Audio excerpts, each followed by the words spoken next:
घड़ी की सुइयां रात के 2 बजने का इशारा कर रही थीं जब मैं लखनऊ से वाराणसी जाने वाली जनता एक्सप्रेस में चढ़ा। डिब्बे में अकेले एक कोने वाली सीट मिली। ट्रेन चल पड़ी और बाहर का सन्नाटा टूटने लगा। खेतों के बीच बिखरे गांव अंधेरे में डूबे हुए नजर आ रहे थे। थोड़ी देर में डिब्बे की बत्ती बुझ गई। अचानक सामने वाली बर्थ पर किसी के बैठने की आहट हुई। घबरा कर मैंने पूछा, कौन है?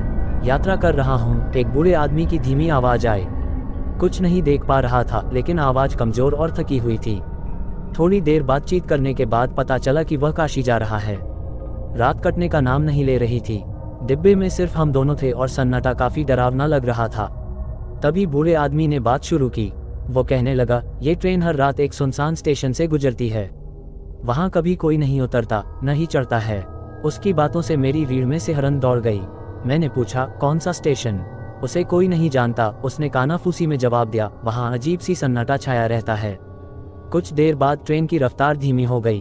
पेड़ों की घनी छाया डिब्बे के बाहर फैल गई। अचानक ट्रेन एकदम रुक गई।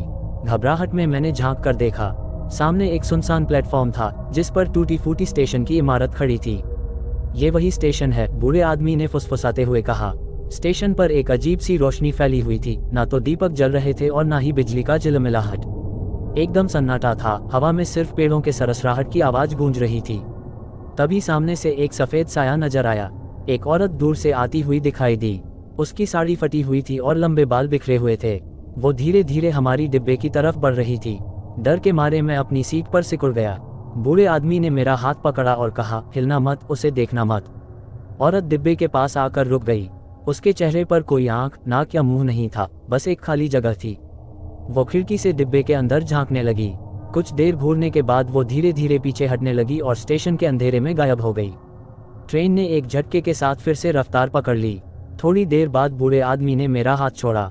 मैंने उसकी तरफ देखा, लेकिन वो गायब था। उसकी सीट खाली पड़ी थी, मानो कोई वहां बैठा ही ना हो। पूरी रात मैं सहम के मारे सो नहीं सका। सुबह होते ही ट्रेन वाराणसी पहुंच गई।